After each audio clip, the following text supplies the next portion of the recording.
풍산 2025년도 3분기 누적 실적을 스루풋 회계로 손익한 분석 내용을 진행하도록 하겠습니다. 매출은 7.5% 증가했으나 영업이익은 36% 감소했습니다. 가공비 배부 재고자산 회전율은 2.6회전으로 낮은 상태이고 PBR은 1.26입니다. 물류 병참의 권한과 책임의 중요성이라고 제목을 붙여봤습니다. 구독, 좋아요 부탁드립니다. 풍산에 관한 뉴스로 KB증권 풍산 4분기 실적 기대치 밑돌 것, 목표가 하향. 이민영 기자가 연합뉴스에서 12월 10일 보도했습니다. KB증권은 10일 풍산의 4분기 실적이 기대치를 밑돌 것이라며 목표 주가를 17만원에서 15만원으로 내렸다. 이날 최영현 연구원은 풍산에 대한 보고서에서 4분기 연결기준 영업이익은 712억 원으로 컨센서스 시장평균 전망치 835억 원을 하회할 것이라며 방산 부분은 764억 원의 영업이익을 기록할 것으로 예상되는데 내수 판매 비중이 높아 영업이익률이 15.2%에 그칠 것이라고 예상했다. 이어 내년 우려 요소는 소국영탄의 판매량 부진, 미국 자회사 PMX의 부진 가능성이라며 올해 3분기 누적 기준 소국영탄 탄약 판매량은 전년 동기 대비 약 50% 감소한 상태인데 내년에는 역성장 가능성이 높아 보인다고 설명했다. 아울러 자회사 PMX의 경우 미국에서 구리 완제품에 대해 50% 관세품을 부과하면서 원재료 조달 어려움이 커진 점도 우려 요인으로 꼽았다. PMX의 올해 3분기 1000달러 기준에서 4천, 1000만, 10만, 100만, 1000만, 1000만, 10만, 100만, 1000만 억이죠. 4억 2144만 달러 요거를 달성했는데 편집자의 생각은 다릅니다. 미국 PMX 매출액으로 보아서 2024년보다 매출액이 증가할 것으로 예상됩니다. 5억 2,970억 달러인데 요거보다는 좀 내려갈 것 같아요.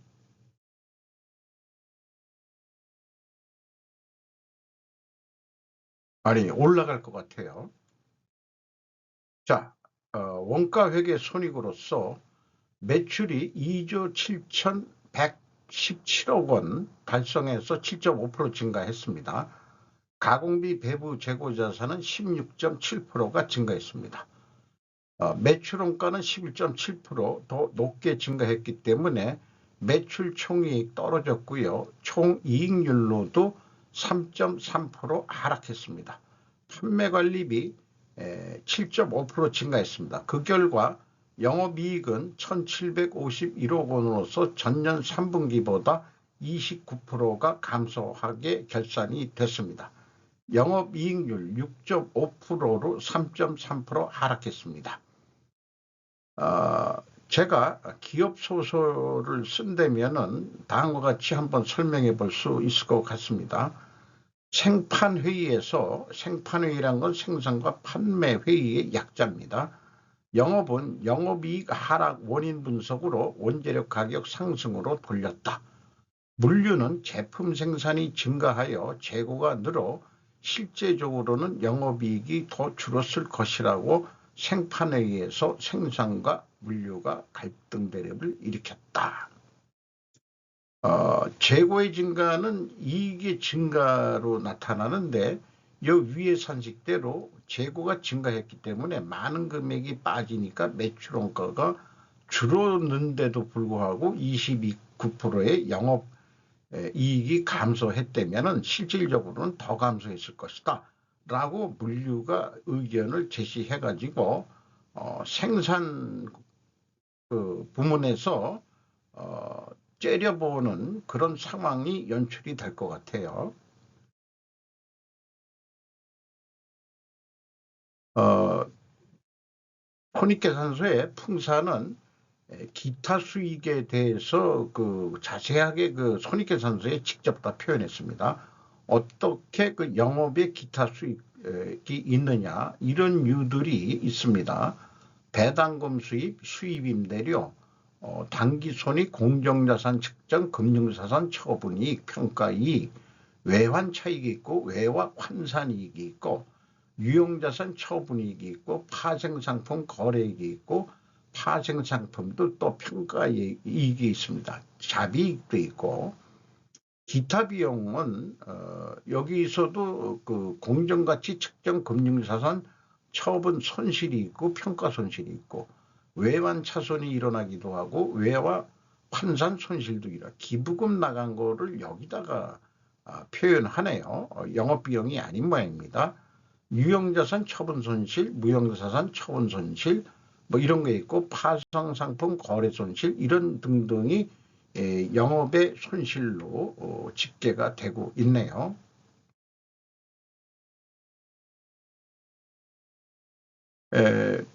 스루프 손익으로 분석한 결과는 매출에 비례하는 매출 재료비 1조 9,024억 원으로 11.3%가 증가했습니다. 매출 증가율보다 3.8% 더 높게 증가했기 때문에 원재료 가격이 상승했다라고 1차 추론을 할 수 있겠습니다. 수르프율은 29.8%로 2.4% 하락했고요.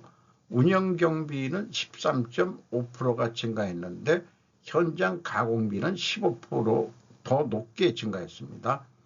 그 결과 TOE 생산성은 1.2로서 0.17포인트가 하락했습니다. 스루프 영업이익은 1,469억 원으로 36% 하락했습니다. 원가회계 영업이익보다 282억 원이 더 적은 수치입니다. 이것은 가공비 배부 재고자산이 증가했기 때문입니다.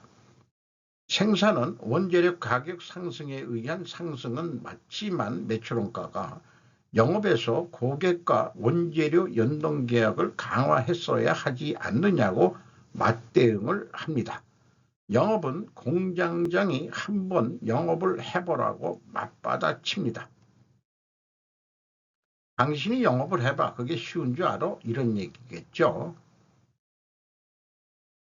재고자산 내역을 보면은 요 재고자산 내역은 물류 쪽에서 레포트 한다고 보면은 제품 및 상품 묶어서 표현하고 있고요. 제공품이 7천억이나 있네요. 합쳐서 9,274억 원, 연초보다 1,327억 원이나 크게 증가했습니다.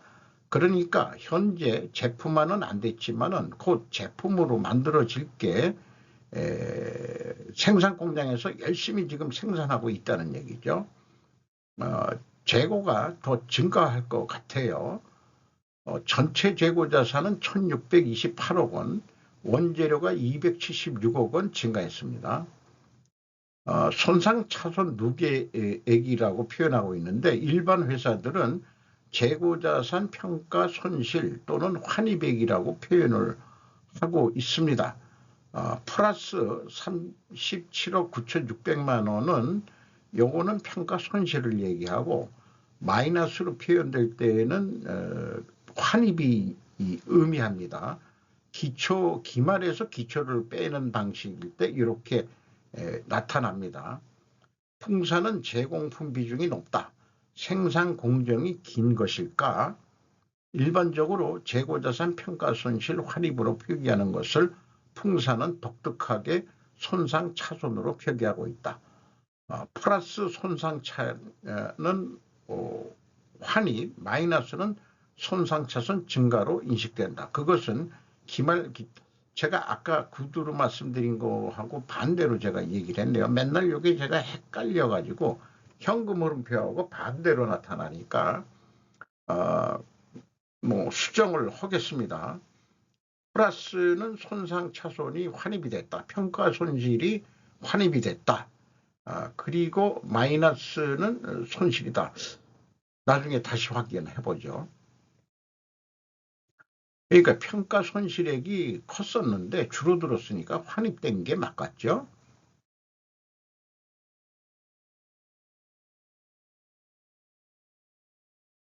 왜 안 넘어가냐? 어, 비용의 성격적 분류, A 제품 및 제공품의 변동 등이래서 여기가 상품이 들어가는지 아닌지 여부는 잘 모르겠습니다.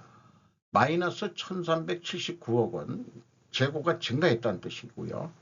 원재료 사용 및 상품 매입액 2조 121억 원 19.9%가 증가했습니다. AB를 더한 MC 매출 원가 재료비는 1조 8,742억 원으로 10.8%가 증가했습니다. 운영경비 6,624억 원으로 13.5%가 증가했습니다. 운영경비에서 판매관리비 1,220억 원을 뺀 5,404억 원이 공장 가공비가 되겠습니다. 15% 증가했습니다. 총 제조비용 대비 21% 가공 비율이고 재료 비율은 79%입니다. 재료 비율이 0.3% 마이너스입니다. 여기서 원재료 가격이 하락했다라고 추론을 할 수 있는데 1차 추론과는 모순이 되죠. 이것은 실제 수량에 의한 재고 회전율로 좀 모순 해소를 해야 될 것입니다. 재고자산 증감액의 차이가 52억 2천만 원인데 이것은 무엇인지 추적할 단서는 찾질 못했어요. 다만 추정하기로는 대배 이 비성분 재고자산 변동액에 상품이 안 들어가 있는 거 아닌가, 그거로 추정을 해봅니다. PQ 총 제조 비용도 동일한 금액으로 차이가 납니다. 또한 PQ 총 생산 재료비도 차이가 동일한 금액으로 납니다. 현금흐름표 기준 전체 재고자산의 증감액 비교는 현금식으로 읽으면 현금이 1,590억 원이 나갔는데 제품은 1,628억 원이 재고자산이 증가했습니다. 37억 9,500만 원의 재고가 더 증가했는데 이게 아까 얘기한 대로 현금 흐름표에서는 마이너스로 표현이 됩니다. 37억 9,600만 원, 이 소수점으로 보면은 일치를 합니다. 그런데 전년도에는 4억 6,200만 원 아쉽게 차이가 있는데 이게 무엇인지는 또 추적이 불가능했습니다. 어쨌든 2025년도에 정확해졌다라고 얘기를 할 수 있겠죠. 누군가는 이렇게 모니터링을 해 주어야 한다고 생각을 합니다.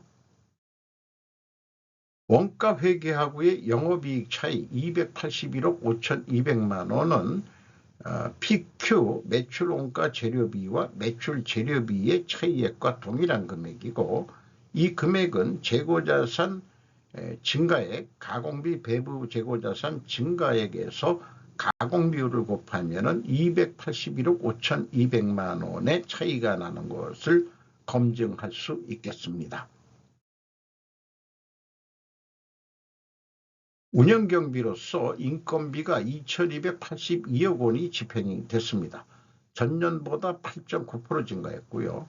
직원 수는 3,767명으로 140명이 증가가 됐습니다. 요거는 반기 현재 인원입니다.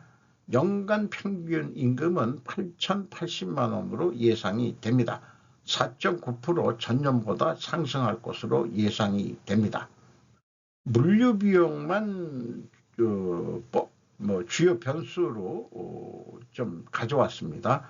198억 5천만 원, 12%가 줄었습니다. 물류팀은 생판회의에 참석해서 비용 절감에 자신들은 노력했음을 피력했다. 물류비를 우리는 많이 줄였다. 그런데도 영업이익이 내려갔다.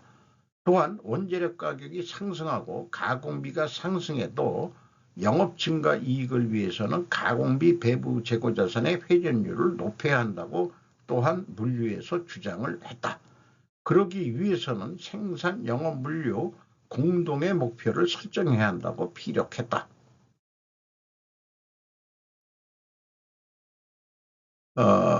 경영평가지표로서 가공비 배부 재고자산 회전율이 2.6회전으로 매우 낮은 상태고 0.2회전 또 하락했어요. 스루풋율도 2.4%가 하락했습니다. 이렇게 동일 방향으로 하락하면은 일단 투명회계가 가정을 세웁니다. MBO 목표관리 제도를 실시하는 기업에서 생산의 목표는 생산성 향상이 대부분이니까 인푸트 대비 생산량이 많이 나와야 자신들의 평가지표로 생산 실적 달성률을 지향할 것입니다. 영업도 어쨌든 매출 목표 증가가 우선순위이지 생뚱맞은 재고 회전율 목표는 자신들과 관계가 없다고 발언한다. 이는 생산도 마찬가지다. 이 대목에선 생판이 배짱이 맞아떨어진다. CEO가 그러면 물류팀이 재고 회전율을 목표 책임을 지라고 지시했다. 물류팀은 책임을 지려면 그에 상응한 권한을 주어야 한다고 항변했다. 생판회의는 결론은 내리지 못하고 끝났다. 물류는 이제 생산과 영업이란 공동의 적을 만들어버린 형국이 되어버렸다. 이를 어찌하리요?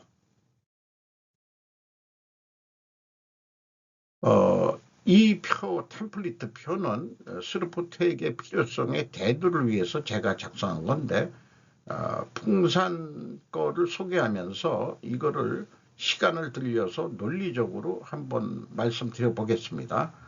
만약에 가공비 배부 자산 회전율과 스루풋율이 역방향이면은 분식회계 개연성 가정을 세운다.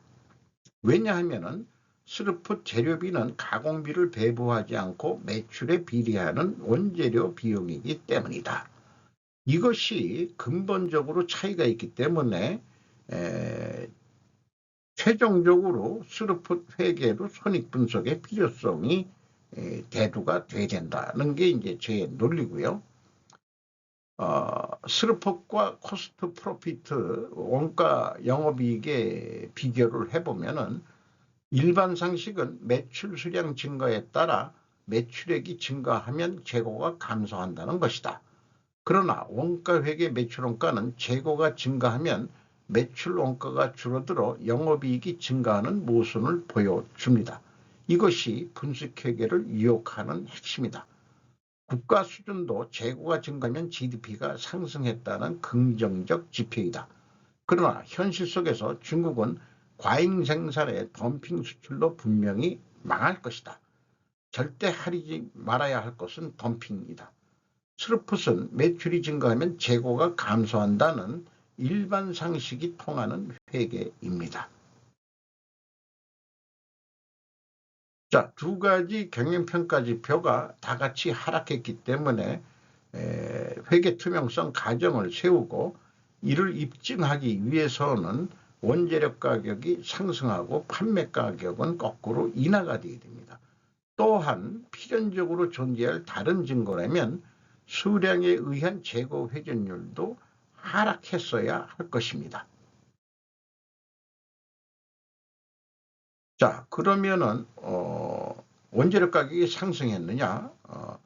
단순 평균으로는 2%가 상승한 것도 있지만 마침 가중 평균을 할 수 있는데 96.8% 범위에서 8%가 원재료 가격이 상승했습니다. 제품 가격은 단순 평균으로 11%가 인상되었습니다만 가중 평균으로 했을 때 6.1% 상승했습니다. 가중 평균을 산출할 수 있게 공시하는 기업이 투명한 기업이라고 저는 생각합니다.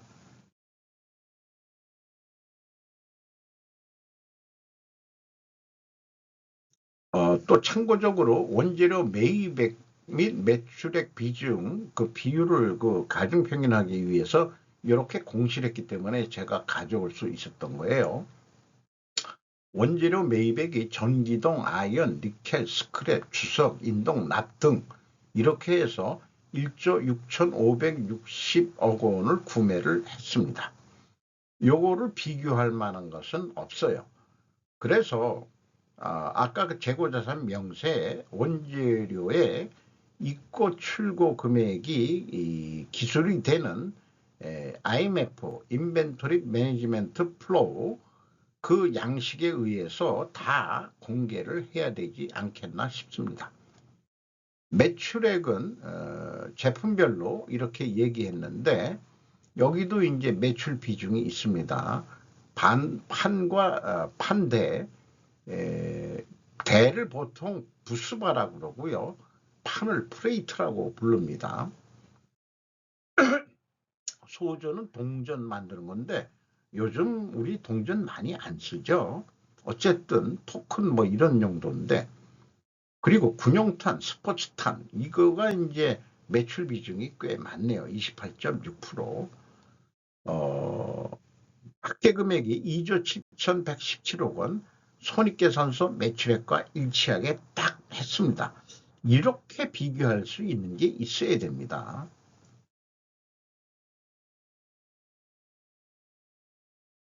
지금까지 분석한 것을 요약해 보면은 원재료 가격이 1차 출원했고 2차 출원은 하락 출원해서 모순인데 수량에 의한 재고 회전율로 좀 해소를 해야 되지 않을까 싶고요. 이게 동일 방향으로 하락했기 때문에 투명하게 가정을 세우고 이를 입증하기 위해서는 원재료 가격이 상승하고 판매 가격은 하락해야 됩니다. 원재료 가격이 상승했고 판매 가격은 또 상승했는데 아예 여기서 상대적으로는 하락했다. 왜냐?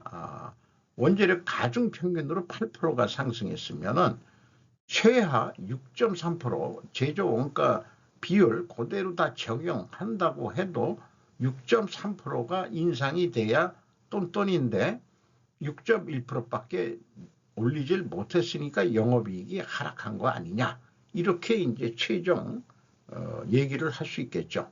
어쨌든 투명성 가정은 가중 평균으로 입증해서 패스가 될 수 있겠습니다. 영업은 판매 가격을 최소 6.3% 인상하여 판매할 수 있었다면 제대로 평가를 받았을 것이다. 6.3% 이상은 인상시켜야 된다. 그게 쉽냐? 물론 협상을 잘해야 되겠죠. 그리고 비철금속은 LME 연동을 주로 많이 하기 때문에 이 시장의 풍토가 그것을 받아들일 상황은 된다고 좀 봅니다. 저는 그렇게 어렵지 않을 거예요. 이게 오픈 다 해서 이만큼 올랐으니까 우리가 운용 가공 비율 이런 거를 줄이려고 노력을 해도 인플레 이런 등등으로 0.1% 뿐이 반영이 안 된다. 그래서 6.3%는 올려줘야 된다. 판매 가격. 우리도 적정 마진을 또 마진율을 봐야 되니까 6.4% 올려달라. 이렇게 이제 협상을 해야 되는 거 아니냐. 제 얘기는 이런 거죠. 근데 그것만큼 3분기까지는 영업이 제대로 가격을 못 받았다라고 얘기를 할 수 있을 것입니다. 가격은 오르긴 올렸지만은 더 올렸어야 된다, 그런 얘기죠. 자, 3분기 실적을 토대로 연간 매출액을 예측해 보도록 하겠습니다.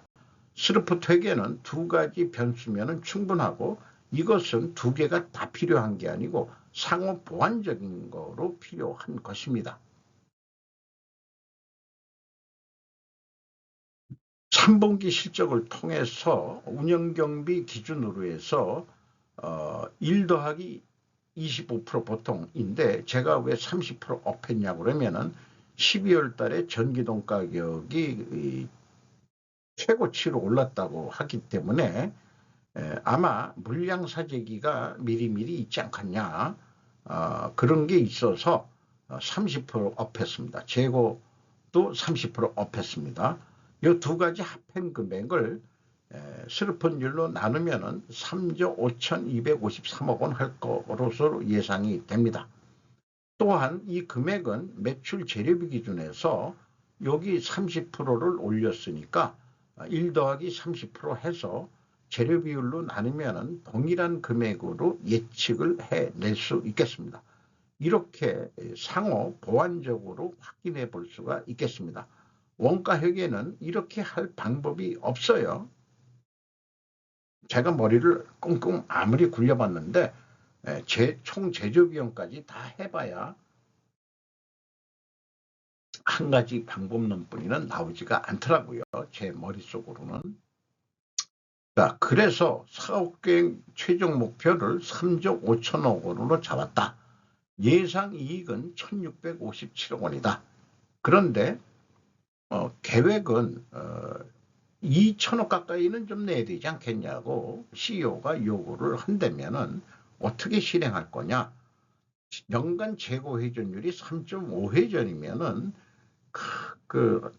뭐 한 3.5개월 만에 돌아간다는 얘기일 것 같아요. 1회전 하는데 이건 너무 느리다 이거예요.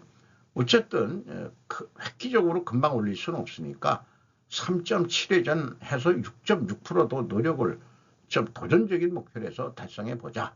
그러면은 매출이 3조 7,572억 원이 나오게 되고 운영경비가 1.6% 맥시멈 오른다면은 1.6%는 요 매출 재료비 증가율에다가 운영경비율 요거를 곱하면은 맥시멈 운영경비 증가율이 되겠습니다.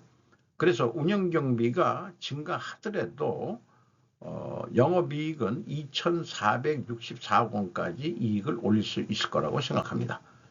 그래서 다시 열린 사업계획 회의에서 CEO는 재고 회전율을 공동의 목표로 하지 않고 평가지표로 하겠다고 지시하며 그것을 위하여 물류팀에게 조정 권한을 부여한다고 결정하였다. 이로써 영업 생산 물류의 삼각체제가 형성되었다.